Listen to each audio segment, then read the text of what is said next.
What's going on, brothers? It's the Line Mgtow, you know the name. Got a video for you. It's written title, Thought, Culture, and the Youth. Here goes. So one of the brothers in my comment section has been asking me to review that WAIP song by the Trash Bag Cardi B and Megan Thee Stallion. And I'm going to have to say it like this. I don't listen to Thot rap, and I don't support the music from reformed strippers who are notorious for drugging and robbing their male clients.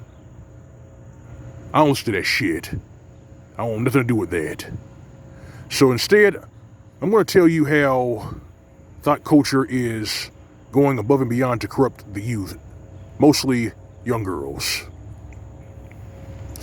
So what you're seeing from the machine right now is them doubling their efforts to corrupt the youth, mostly young girls, that they should aspire to be nothing more than toilet scrubbing prostitutes who lie, cheat, and steal their way to success.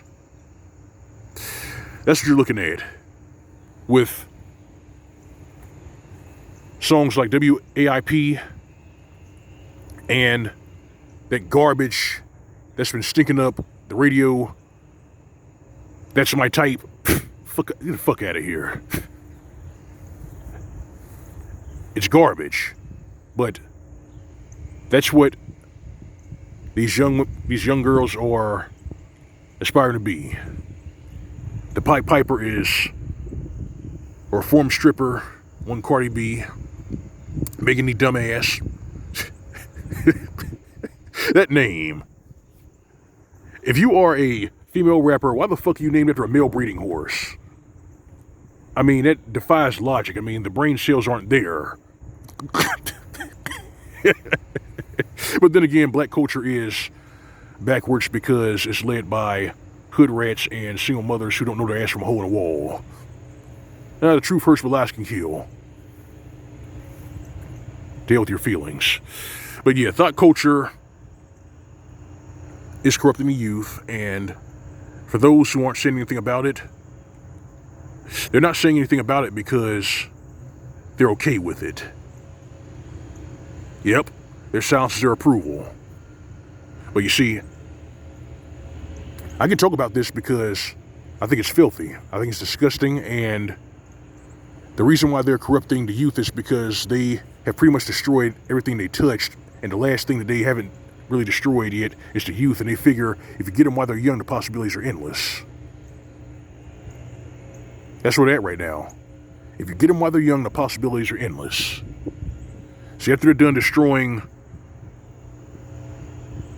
those young girls, they're going to set their sights back to young men and try to convince them that masculinity is toxic and that they should take off their pants, put on a goddamn dress.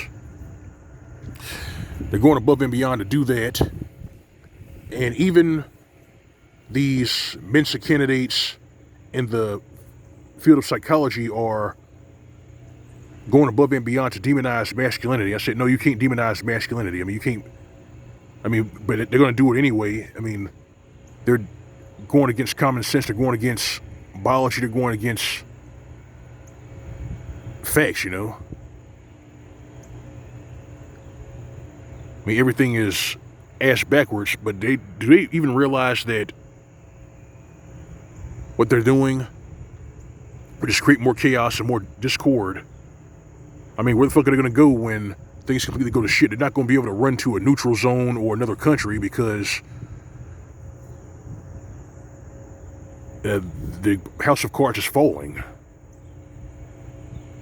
But then again, that's that short-term thinking, you know. If you're raised in a single mother household, things like logic, reason, common sense, and accountability are sidelined. Emotions over facts and logic. It's really sad, it's pathetic. But that's what we're faced with. And then you have the idiots out there who will say that something's wrong with you because you're not playing along with this little psycho-fucked game that they're trying to push onto you. I said, no, I'm not going to play along with it because it's poison. It's garbage. I mean, you guys are sabotaging your own culture. I mean, it's pathetic. You're like, you have to be pretty damn stupid to poison a well and then complain that you're thirsty and don't have anything to drink. That's what these Thots are doing. That's what these snake oil salesmen are doing. That's what the machine is doing. By corrupting the youth and using the Pied Pipers of Thot culture to do it. But it's going to blow up in their face. It always does. And when it blows up in their face, it's going to happen in the worst possible way. As you know your scriptures, the candle of the wicked will be put out. But when that candle gets put out, it's going to be a sobering experience. Sucks for them. But those are my thoughts on Thot culture and this Thot hip-hop being pushed onto these little girls, these young girls. That's my thoughts on the whole subject. How about you, brothers? What are your thoughts on the matter? I love to hear about it in the comment section. Oh, and before I conclude this video, for you guys who are saying that that last video was some badass scenery, yes, it is badass scenery because North Carolina has diverse terrain. We have a mountain region, a Piedmont, and a coastal plain. There's plenty of badass scenery here. And if you're not chasing tail, you're not engaged in twat validation, you can enjoy that scenery. I mean, that's what I'm doing. That's why I put it in my videos. This is the line of Mgtow. And that's all I got for you in this video, brothers. If you like the video, like, share, like the commentary. Feel free to subscribe if you don't visit my channel. You can find the tip jar on the upper right-hand side of the screen. That's the G+ icon. All right, fam. All right, brethren. You know the drill. You know routine. Go on way, live on way. SYSBM. If you got faith, keep the law, statutes, and commandments. And as for these trollops, as for the Pied Pipers of Thot culture, and those who are deliberately sabotaging the culture and trying to make everything ass backwards, give them nothing. This is Mgtow PSA. More to come, brothers. Tight. See you soon.